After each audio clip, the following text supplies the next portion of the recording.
Hello everyone, I am Dr. Mehek Wadhwa and we'll be doing biology together.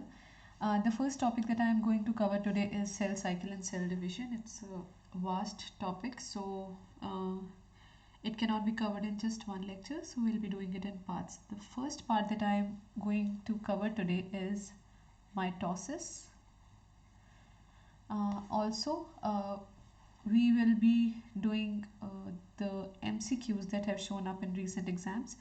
Her topic के बाद हम उसके MCQs साथ के साथ करेंगे. माइटोसिस किया तो माइटोसिस के MCQs, मियोसिस किया तो मियोसिस के MCQs, माइटोसिस की रेगुलेशन की तो उसके MCQs साथ के साथ. चलिए, सो लेट्स गेट स्टार्टेड.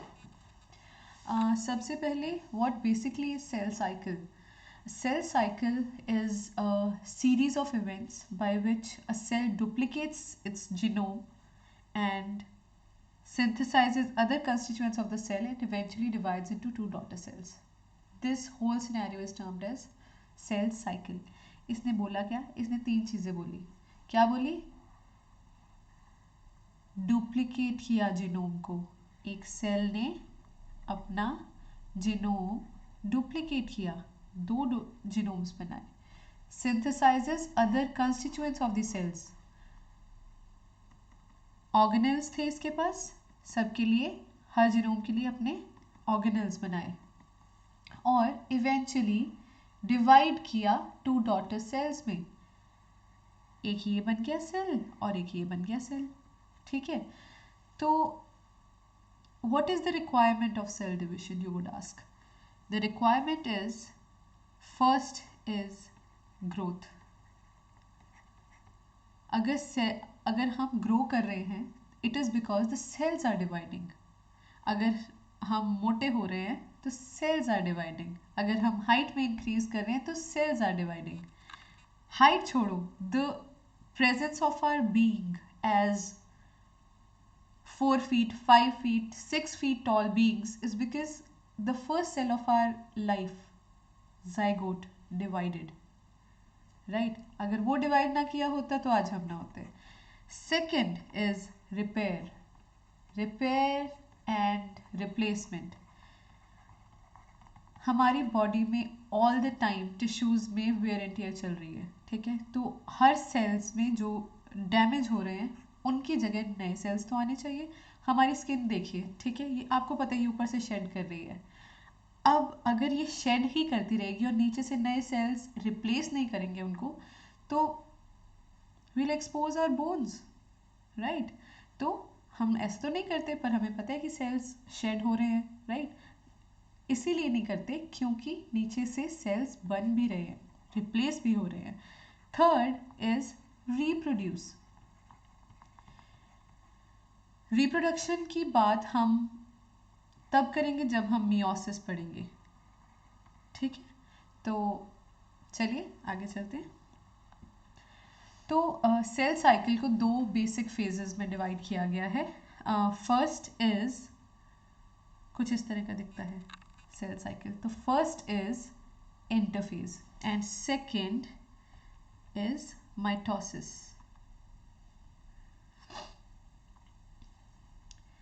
इतना पोर्शन जो आप देख रहे हैं, दिस इज होल इंटरफेज. ठीक है, and this portion is mitosis. Interphase का क्या काम है? It is also called as resting phase. Resting phase भी कहा जाता है इतने पोर्शन को जिसमें and it consist of G1S and G2 phase. G1S और G2 फेज को रेस्टिंग फेज कहा जाता है और माइटोसिस को क्या कहा जाता है? Cell division proper. इसको रेस्टिंग फेज कहा जाता है. इसका ये मतलब बिल्कुल नहीं है कि यहाँ पे सेल सिर्फ रेस्ट कर रहा है और कुछ भी नहीं कर रहा. In fact it's a very biochemically active stage. Right? और माइटोसिस के क्या पार्ट्स हैं? माइटोसिस के पार्ट्स हैं प्रोफेज, मेटाफेज, एनाफेज, टीलोफेज. इसके लिए हमने एक निमोनिक भी बनाया है, P and mate. Don't stimulate your imagination too much. ठीक है, let's get back to the topic. But I feel mnemonics should be absorbed, कि वो याद रहे. Right? I hope you won't forget this. चलिए आगे चलते हैं. अब हम करेंगे, यहाँ पे भी आपको सिर्फ सेल साइकिल का ओवरव्यू देना है. ठीक है, तो cell cycle basically this is G1. G1 phase को हम क्या कहते हैं? Gap one phase. बेसिक काम जो इस सेल साइकिल में हो रहा है वो हो रहा है यहाँ पे, ठीक है, क्योंकि एस फेज का मतलब है सिंथेसिस फेज। क्योंकि यहाँ पर इसका नाम सिंथेसिस इसलिए है क्योंकि यहाँ पर हमारा जीनोम सिंथेसाइज हो रहा है, राइट? जीनोम सिंथेसाइज हो रहा है, जीनोम रेप्लिकेट कर रहा है, ओके। और उसके बाद हमारे पास मेन काम हो रहा है यहाँ पे, बिकॉज यहाँ पे one cell is finally becoming two daughter cells. और जो ये G1 और G2 फेजेस हैं ये सिर्फ गैप फेजेस हैं। गैप फेजेस का मतलब यहाँ पे आप ये बिल्कुल मत समझना कि यहाँ कुछ नहीं हो रहा, यहाँ पर भी काफ़ी सारे events they are taking place, because अगर ये गैप फेजेस ना होते तो कोऑर्डिनेटेड मैनर में ये साइकिल कभी ना चल पाता। चलिए अब ओवरव्यू हमने इसका लिया है। हाँ, बाकी हम हर फेज को डिटेल में आगे पढ़ेंगे। तो the first phase of interface is first stage, I would rather say first stage of interface is G1 phase. G1 is gap 1 phase. जैसे कि मैंने पहले बताया, इसको बिल्कुल ऐसा ना समझा जाए कि ये सिर्फ एक गैप फेज है और यहाँ कुछ नहीं हो रहा होगा। इनफैक्ट सबसे ज़्यादा बायोकेमिकल एक्टिविटीज़ इन गैप फेजेस में होती है। What do I mean by biochemical activities? क्योंकि यहाँ पर सिंथेसाइज होने हैं हमारे proteins, right? Building blocks of DNA बनना है, ठीक है? क्योंकि डीएनए के लिए बिल्डिंग ब्लॉक्स चाहिए ना, क्योंकि अगर एस फेज में हमने अपना डीएनए रेप्लिकेट करना है तो उसके बिल्डिंग ब्लॉक्स तो हमारे पास होने चाहिए, प्रोटीन्स तो होने चाहिए, ठीक है? और बनने हैं यहाँ पे हमारे पास आरएनएज, राइट? और यहाँ पे गैप फेजेस में क्या होता है कि सेल ग्रोज इन साइज, ठीक है? सेल का साइज बड़ा होता है, अपने अंदर वो साइटोप्लाज्म इकट्ठा करता है, एनर्जी इकट्ठा करता है, क्योंकि जो एनर्जी हमें अगले फेज में चाहिए, डुप्लीकेशन ऑफ जीनोम के टाइम पे जो हमें चीज़ें चाहिए वो हम गैप फेज में काम करते हैं अपना, ठीक है? तो G1 phase is the longest phase of all the 4 stages. 25 to 40% constitute करता है ये टाइम। उसके बाद आता है हमारा एस फेज, ठीक है? S phase is the most important phase in the cell cycle, ठीक है? बिकॉज यहाँ पर ही हमारा जीनोमिक मटेरियल जो है वो फाइनली रेप्लिकेट करना है, ठीक है? और फाइनली जब वो 2 जीनोमिक मटेरियल बन जाएंगे तो each one will be given to each daughter cell, right? लेकिन एस फेज शुरू करने से पहले मैं चाहती हूँ कि हम कुछ टर्मिनोलॉजीज के बारे में पढ़ें, ठीक है? और वो हैं, first is DNA, second is chromatin, third is sister chromatid, and fourth is chromosome, ठीक है? हमारे पास ये है हमारे सेल के अंदर, this is maternal DNA strand. Similar strand हमें डीएनए का मिला है हमारे फादर साहब से, जिसे हम कहते हैं पैटर्नल डीएनए स्ट्रैंड, ठीक है? और हमें पता है कि ये बहुत ही thin strands of DNA material होते हैं और they are placed intertwined in the nucleus, inside the nucleus, ठीक है? For the simplicity of structure of DNA, ये जो जीनोमिक मटेरियल है हमारा, they are wrapped around certain protein के ऊपर रैप अराउंड करने से थोड़ा सिंप्लीफाई हो जाता है डीएनए का स्ट्रक्चर, ठीक है, like this way they are wrapped around, ठीक है, उसके बाद दिस वे, ठीक है, they are wrapped around, same way paternal chromosome, ठीक है, they are wrapped around, they are wrapped around like that, ठीक है. Now these proteins, these proteins, globular proteins, they are called as histones, ठीक है, जिसके ऊपर हमारा genomic material wrap around किया. Now the genomic material wrapped around the histone proteins, they are now called as chromatin, chromatin, right. अब after S phase मतलब sorry during S phase जो हमारा मेटर्नल और पेटर्नल क्रोमोसोम, मेटर्नल और paternal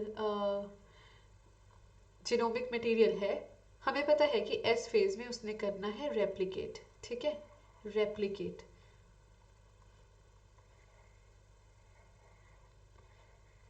like this they will replicate, ठीक है.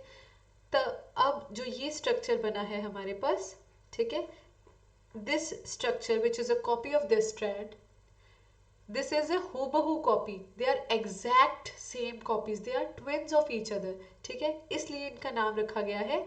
Each one of these is called as sister chromatid, right.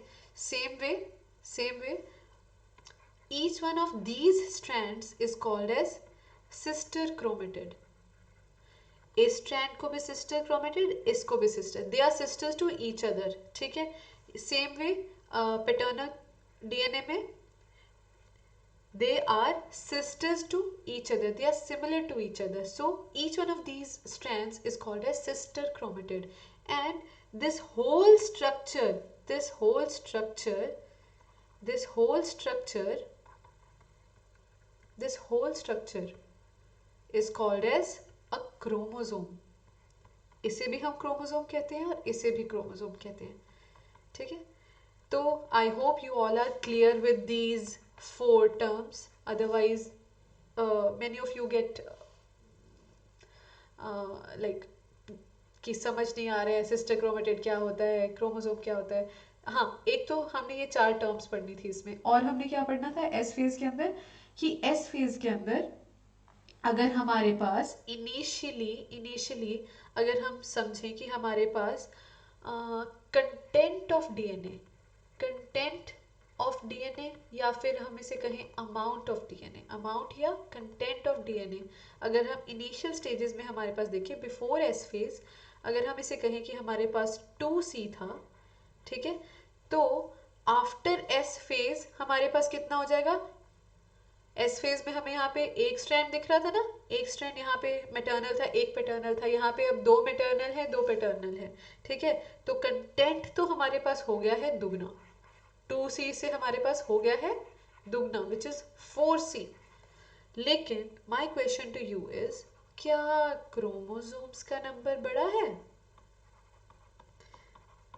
क्या बड़ा है क्रोमोसोम्स का नंबर? बिल्कुल भी नहीं बढ़ा, बढ़ा थोड़ी है, सिर्फ इसने इसकी रेप्लिका बनाई है, इसने इसका हम शक्ल बनाया है, but that does not mean कि इन्होंने नए क्रोमोसोम्स बना लिए हैं. क्या इन्होंने नए क्रोमोसोम्स बनाए हैं? नहीं बनाए, इन्होंने सिर्फ अपनी रेप्लिकास बनाए हैं. तो chromosome number remains same. I hope you all are clear with these things before we jump on to our S phase, ठीक है. तो अब हम फिर से स्टार्ट करते हैं हमारा S phase.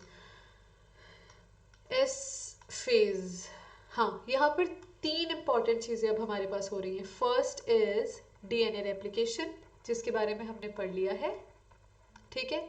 Second is centriole duplication,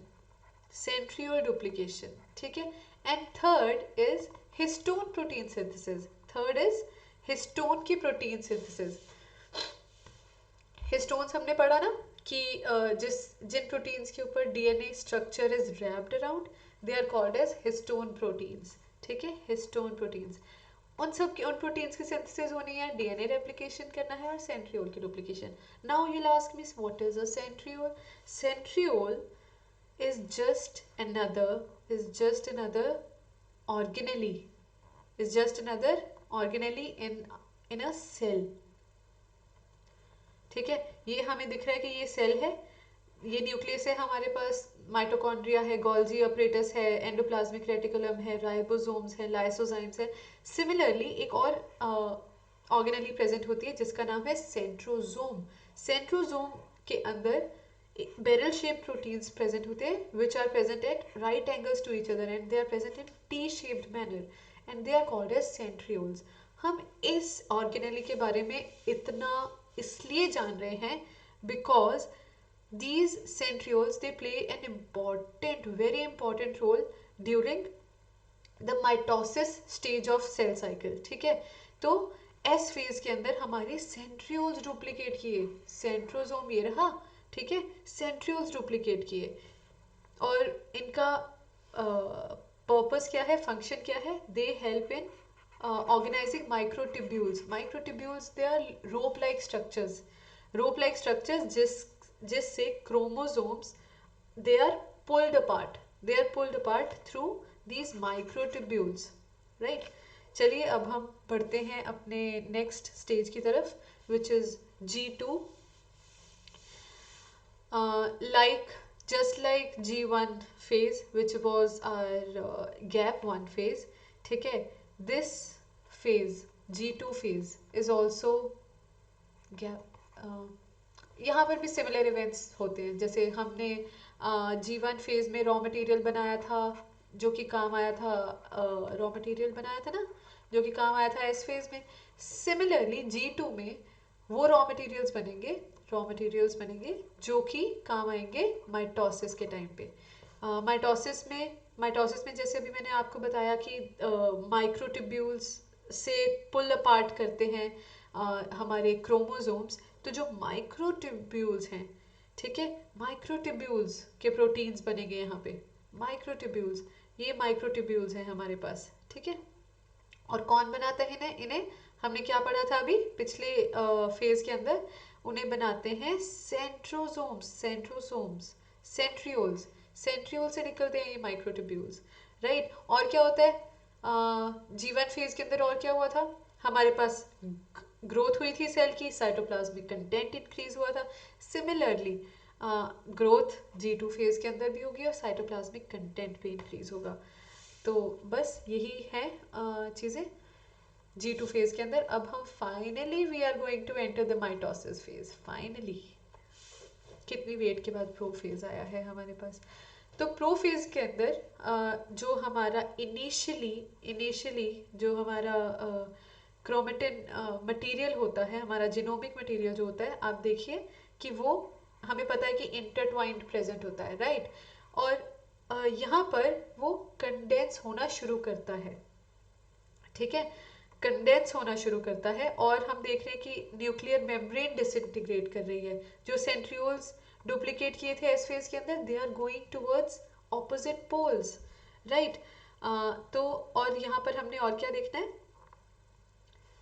हाँ, इस फेज में सेंट्रियोल्स जब फाइनली अपने ऑपोजिट पोल्स पर पहुंच जाते हैं, दे radiate out microtubules. Let's suppose this is the cell and यहाँ पर हमारा एक centriole है, यहाँ दूसरा है, this is centrosome. Finally when they reach the opposite end, they start to radiate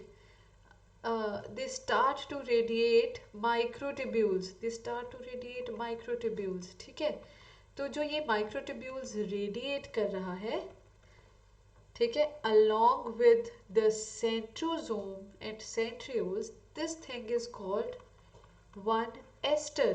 Ester means star shaped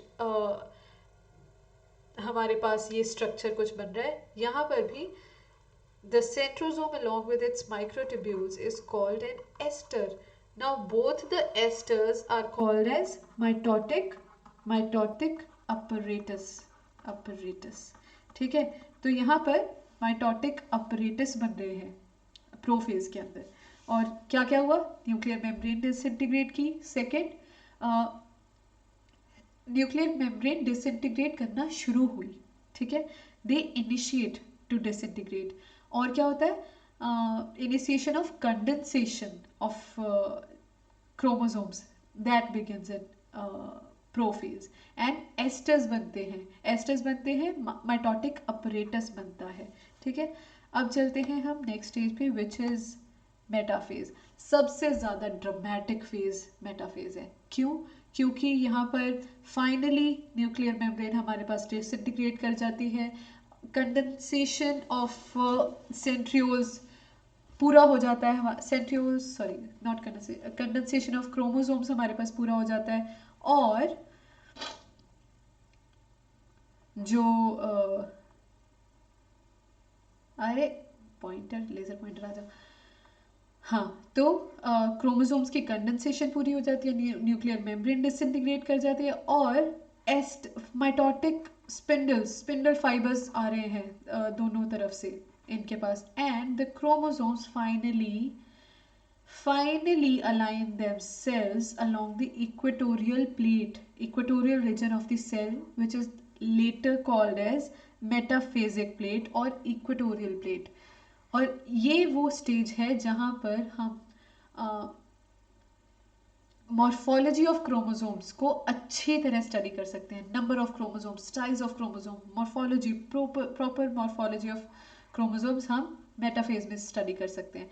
अब यहाँ पर एक और जानने वाली चीज़ ये है कि जो ये स्पिंडल फाइबर्स हैं, ये हमारे क्रोमोसोम्स पे जिस जगह पर अटैच कर रहे हैं उसका नाम है, कौन से रीजन में अटैच कर रहे हैं, सेंट्रोमेरिक रीजन में। सेंट्रोमेरिक रीजन वो रीजन है क्रोमोसोम्स का जहां पर दो सिस्टर क्रोमेटिड्स आपस में मिलते हैं। लेकिन क्या ये डीएनए के ऊपर जाकर हमारे डीएनए के ऊपर जाकर स्पिंडल फाइबर्स लग जाते हैं? No, they attach themselves to a disc-shaped protein that attaches itself to the centromeric region. Spindle fibers finally कहाँ अटैच करते हैं खुद को? They attach themselves to the kinetochores. Kinetochores, they are the disc-shaped proteins that attach themselves to the centromeric region, जिनके ऊपर finally attach करते हैं हमारे spindle fibers, ठीक है। तो ये था मेटाफेज। एनाफेज में क्या होता है, जब finally they are the chromosomes are present at the equatorial plate, metaphasic plate जिसे हम कहते हैं, ठीक है। जब फाइनली वहां पर प्रेजेंट है, द रोप्स जो which were thrown by the centrioles, the ropes tend to pull apart the sister chromatids, ठीक है। और इसका मेन फीचर ये रहता है कि दे ऑल स्प्लिट साइमल्टेनियसली, ठीक है। And the centromeric region remains directed towards the pole, and the arms they trail behind. तो लीडिंग एज कौन बनाता है? हमारा सेंट्रियोल्स बनाते हैं हमारा लीडिंग एज, ठीक है। तो they start to pull apart. कई बुक्स में हमने ये भी पढ़ा है कि एनाफेज में एनाफेज की स्टेजेस में भी वो कहते हैं कि there is something called as early anaphase stage, there is something called as late anaphase. कुछ नहीं है ऐसा, ठीक है। बस जब वो सेपरेट करना शुरू होते हैं, that is termed as early anaphase stage, and when they are about to reach the poles, उस स्टेज को कहते हैं लेट एनाफेज स्टेज, ठीक है। सेकेंड, इसके बाद आता है हमारा telophase. Telophase is the last stage of mitosis, ठीक है। टीलोफेज में क्या होता है, the chromosomes they finally arrive at opposite poles, ठीक है। They start to unwind into thin strands of DNA, and nuclear membrane इसके अराउंड आना शुरू कर देती है, सब ऑर्गेनेलीज रीअपियर होना शुरू हो जाती हैं, और स्पिंडल फाइबर्स जो ये बनाए हुए थे दे स्टार्ट टू डिसइंटीग्रेट, ठीक है। This is the last stage of mitosis which is called as telophase. Then what happens is, क्या बच गया, सब चीज़ें अपनी वापस आ गई थी अपनी जगह पर, ठीक है। तो फाइनल बस splitting of the cell membrane was left, ठीक है। दो दो न्यूक्लियाई बन गए हमारे पास, क्रोमोसोम्स हमारे डुप्लीकेट हो गए हैं, सेंट्रियोल्स डुप्लीकेट हो गए हैं, ऑर्गेनेलीज दोबारा वापस आ गई हैं। तो फाइनली जो चीज़ रहती है that is just pinching of the plasma membrane and splitting of the cell finally into two daughter cells, ठीक है। This is termed as cytokinesis.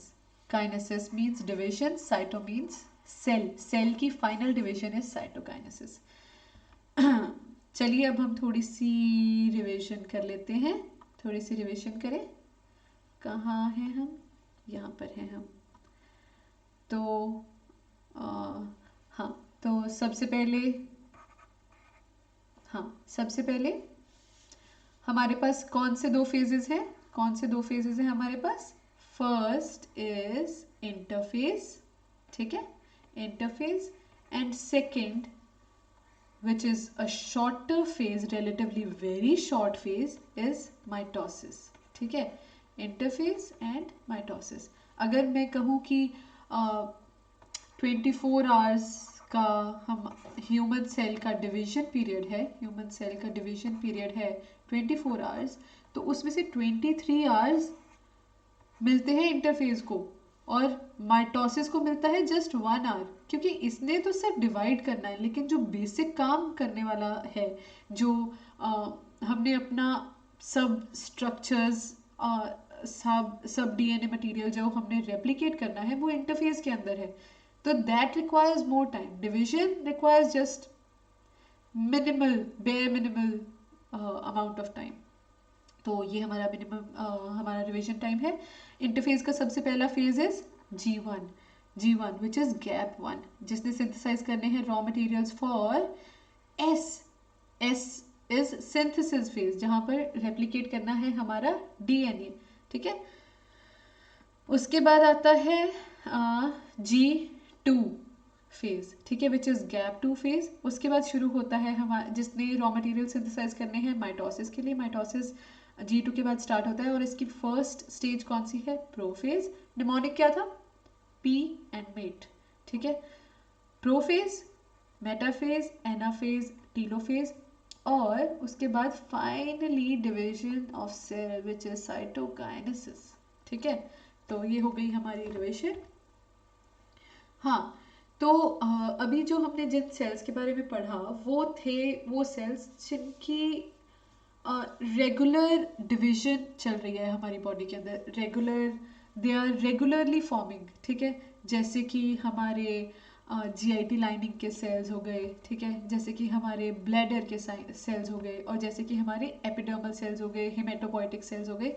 तो ये सब जो सेल्स हैं they are constantly being made, ठीक है। हमारी epidermal cells they are shedding off, ठीक है। तो the new cells from the basal layers they are constantly being formed. GIT lining के cells they are constantly being formed, ठीक है। लेकिन कई सेल्स होते हैं, ठीक है। तो अभी जो हमने सेल साइकिल पढ़ा है ना, जिन सेल्स का, जिसमें G1 S G2 M करके फिर डिवाइड कर जाते हैं, फिर दोबारा G1 फेज में आ जाते हैं, दे आर लेबाइल सेल्स, ठीक है। इनको हम लेबाइल सेल्स कहते हैं। लेकिन कई सेल्स ऐसे हैं जो G1 S G2 M phase करने के बाद जब finally they divide into 2 daughter cells, तो ये डॉटर सेल्स चली जाती हैं एक क्वीसेंट स्टेज के अंदर, ठीक है, क्वीसेंट स्टेज के अंदर, जिसे हम कहते हैं G0 फेज। अगर इन सेल्स को ये G0 स्टेज में चले जाते हैं, that means they are not dividing, ठीक है, until called on to do so। अगर इन्हें प्रॉपर स्टिमुलस मिलेगा तो ये G0 से G1 में आके दोबारा रेप्लिकेशन शुरू कर देंगे। लेकिन अगर इन्हें वो स्टिमुलस ही नहीं मिलेगा तो they will remain in G0 phase, ठीक है। तो ऐसे सेल्स हैं हमारे नेफ्रॉन्स, हमारे किडनी सेल्स और हमारे लिवर के सेल्स हिपेटोसाइट्स। हमें पता है ना कि हमारा लिवर रीजनरेट कर सकता है, ठीक है। रीजनरेट इसीलिए कर पाता है क्योंकि अगर हम उसका एक पार्ट निकाल भी लें तो जो सेल्स हैं उनको वो स्टिमुलस मिलेगा कि वो अपने G0 फेज, मतलब जो अपनी रेस्टिंग स्टेज थी, वहां से वापस आकर डिवाइड करें और खुद को रीजनरेट करें और अपना फंक्शन परफॉर्म करें, ठीक है। लेकिन इन सेल्स को कहते हैं हम स्टेबल सेल्स, कि काम पड़ा, स्टिमुलस मिला तो हम डिवाइड करेंगे, otherwise we are not dividing. इन्हें तो कांस्टेंट स्टेज ऑफ डिवीजन में ये हैं ही, ठीक है। लेकिन कुछ सेल्स ऐसे भी हैं जो कि एक बार हमारे जाइगोट से लेके जो अभी तक बने हैं ह्यूमन बीइंग, उन्होंने सिर्फ एक बार डिवाइड किया था, ठीक है। बस जब ह्यूमन बीइंग बना, जब बचपन में जितनी डिवीजन हुई दिमाग के अंदर, ठीक है, जितने न्यूरॉन्स बन गए, उसके बाद वो दोबारा रीजनरेट नहीं करेंगे चाहे उन्हें कितना मर्जी हम स्टिमुलस दे दें, ठीक है। यहाँ पर एम स्टेज के बाद when they enter G0 phase which is their quiescent, their resting stage, they never came back, ठीक है। यहाँ पर कोई भी इनको स्टिमुलस मिले, कुछ मर्जी हो, ठीक है, ये वापस G1 में कभी नहीं आएंगे। Such cells are called as permanent cells, ठीक है। एग्जाम्पल्स क्या हैं? हमारे कार्डियक मसल्स, हमारे स्केलेटल मसल्स और हमारे न्यूरॉन्स। तभी आपको पता है जिन लोगों को स्ट्रोक आता है, जिन लोगों को इस्कीमिक हार्ट डिजीज होती है, उनका जो टिश्यू डीजेनरेट कर गया उस प्रोसेस में, that is gone for ever, that is permanently gone, ठीक है। तो ये था हमारा आज का टॉपिक, और अब हम करने वाले हैं कुछ MCQs जो कि रिसेंट एग्जाम्स में आए हैं, ठीक है। The first question is some dividing cells exit the cell cycle and enter vegetative inactive stage. This is called as quiescent stage, G0। अभी हमने पढ़ा this process occurs at the end of which stage? हमने क्या पढ़ा था? This occurs at the end of M stage, है ना। हमने देखा था ना कि G1, S, G2, उसके बाद जब फाइनली दो सेल्स में एक सेल कन्वर्ट हो गया, उसके बाद they entered into G0 phase. कौन कौन से एग्जांपल्स हैं? दे आर स्टेबल सेल्स, ठीक है, and there are permanent cells. क्या लेबाइल सेल्स कभी G0 फेज में एंटर करते हैं? नो, लेबाइल से सेल्स हमेशा दे आर कॉन्स्टेंटली डिवाइडिंग, ठीक है। और स्टेबल सेल्स के हमारे पास एग्जांपल्स क्या थे? Hepatocytes and nephrons, kidney cells, और परमानेंट सेल्स के neurons, skeletal muscles and cardiac muscles. तो अभी हमने क्या देखा? क्वेश्चन क्या था? G0 फेज में कौन से स्टेज के बाद एंटर करते हैं? M स्टेज के बाद। So the answer is 3M phase. Identify the correct statement with regard to G1 phase of interphase. Interphase में G1 स्टेज के बारे में बात की जा रही है, G1 फेज के बारे में बात की जाइए। दिमाग खोल के रखना है यहाँ पे हमने। अरे गलत लिखा ना, G1 इस स्टेज के बारे में बात करें। Cell is metabolically active, grows but does not replicate its DNA। True और false? Very much true, very much true. Nuclear division यहाँ पर होती है क्या? यहाँ पर न्यूक्लियस डिवाइड करता है? No. DNA synthesis and replication होती है यहाँ पे? नो, तो S फेज के अंदर होती है। Reorganisation of all the cell components take place? No, not at all. The correct answer is cell is metabolically active and grows but does not replicate its DNA. Cells in G0 phase में they exit the cycle, they enter the cycle, they suspend the cycle, and they terminate. They exit the cell cycle. They exit the cell cycle and कौन से cells होते हैं? Stable and permanent cells.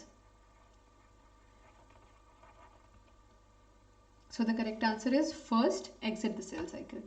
The correct sequence of phases of cell cycle is, हाँ बताओ, G1, S, G2, M, right? चलिए,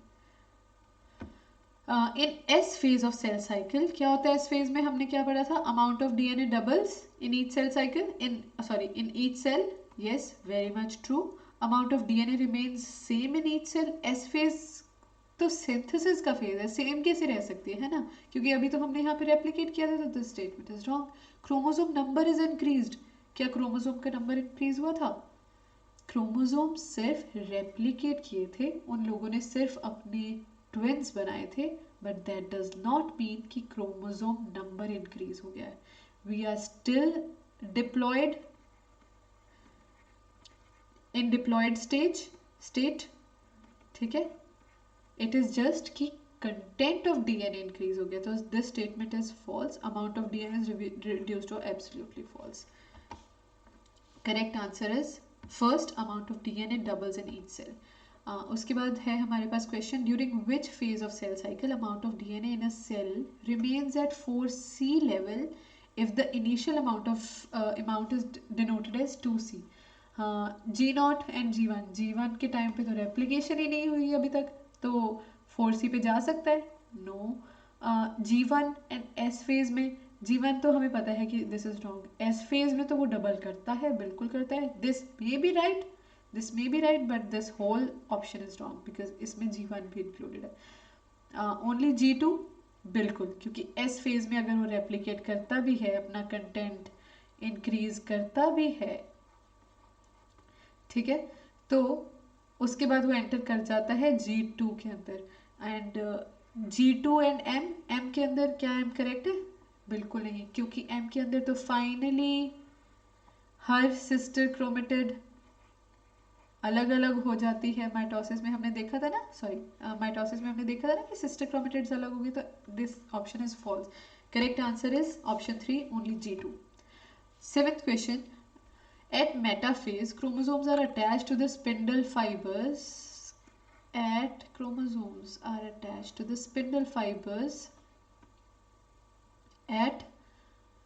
by their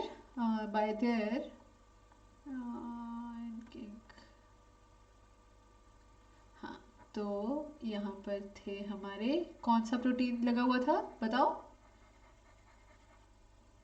kinetochores, जिसके ऊपर join किए थे हमारे spindle fibres. So the correct answer is kinetochores. Next question है, select the correct option with respect to mitosis. chromatids separate but remain in the center in anaphase. No. chromatids separate जरूर करते हैं, but do they remain in the center? No. chromatids start moving towards opposite poles in the telophase. No. They start to move towards the opposite poles during anaphase. Golgi complex, endoplasmic reticulum are still visible at the prophase. No, they disappear at this stage. Chromosomes move to the spindle equator and get aligned along the equatorial plate in metaphase. बिल्कुल, जैसे कि हमने पढ़ा था कि सबसे dramatic phase ही हमारी metaphase होती है. ठीक है, तो the correct option is fourth. Which stages of cell division do the following figures A and B represent? हमने A and B तो लिखा ही नहीं. This is A, this is B. यहाँ पर A फिगर में हमें क्या दिख रहा है? They are just about to reach the opposite poles. Chromosomes are about to reach the opposite poles. ठीक है, तो ये किस किस में हो सकते हैं? लेट एनाफेज में या फिर टेलोफेज में. अगर हमारे पास दोनों में से कोई भी ऑप्शन है तो दैट कैन बी कंसिडर्ड. यहाँ पर है हमारे पास सेंट्रियोल्स, हम देख रहे हैं कि डुप्लीकेट हो चुके हैं. वो कौन से फेज में होते हैं सेंट्रियोल्स डुप्लीकेट? एस फेज में. एस के बाद they enter into G2 and prophase. ठीक है, और हम क्या देख रहे हैं कि क्रोमेटिन मटेरियल कंडेंस हो रहा है. ठीक है, कंडेंस हो रहा है, और न्यूक्लियर मेम्ब्रेन हम देख रहे हैं कि इंटैक्ट भी कह सकते हैं हम, या फिर हम कह सकते हैं स्टार्टिंग टू डिसइंटीग्रेट. ठीक है, तो ये किस में होता है हमारे पास? प्रोफेज में. तो अभी ऑप्शन हमारे पास क्या है which is relevant? Option is late anaphase and prophase. Late anaphase and prophase. Next, last question is, best stage to observe the shape, size and number of chromosomes is metaphase. क्योंकि हमें पता है कि इस टाइम पे condense हो चुके हैं हमारे क्रोमोसोम्स अच्छी तरह, and they are lying at the equator. कोई साइटोस्केलेटन प्रेजेंट नहीं है, they are present at the equatorial plate. और सबसे dramatic phase of the cell cycle is the metaphase. ठीक है, तो दिस इज द फेज जहाँ पर हम मॉर्फोलॉजी ऑफ क्रोमोसोम्स को स्टडी कर सकते हैं। सो the answer is 2 metaphase. So it was nice teaching you all. I hope I was of some value to you. I hope I valued your time, and we'll meet again in upcoming lectures. I'll try to improve, and see you then. Bye.